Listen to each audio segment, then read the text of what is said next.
Кыркка чыккандан кийин аялыңызга карата сүйүүңүз түгөнүп калган болсо, өзүңүздү мажбурлап сүйүңүз. Сүйүү түгөнөт ар бир жерде.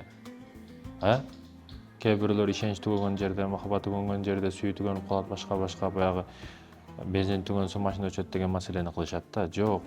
Эркек киши көп нерсени мажбур кылышка ылайыкташтырылган. Мажбур кылышыбыз керек көп нерсени. Кимдин иштегиси келет, кимдин 5 убак намаз окугусу келет, кимдин орозодо орозо кармагысы келет. Мажбурлайбыз, кыйынчылыктарга сынбайбыз, токтобойбуз. Адам эркин болушу карайт, ар бир жааттан кенен болсо да, жата берсе да, нафс жалкоолукту, жатакты жатышты эле каалайт. Эркек киши тескериси болуш керек, өзүн мажбурлап кылыш керек. Аял киши эми эртең менен завтрак, кечинде ужин кылып койсо, уктай берсе, бул башка маселе. Бирок эркек кишинин жатышка акысы жок.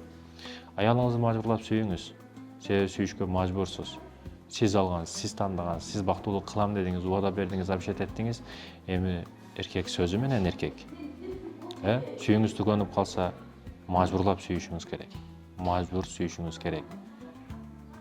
Багбан даракты жакшы көрбөйт. Даракта быша турган мөмөнү, алманы жакшы көрөт. Ошондон пайда бар, акча бар.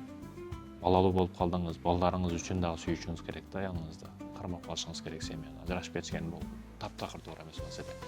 Себеп сүйүү түгөнүп калды, ишенич түгөнүп калды, аялымдан зериктим, башка деп ажырашып кетишкенге аракет кылышат да.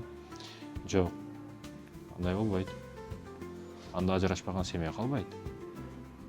Эгер мурдагы сүйүү, мурдагы объем, мурдагы эме кала турган болсо, жок, калбайт. Ишене бериңиз, калбайт. Ошондуктан кээ бир кемчиликтерге көз жумасын. Неге?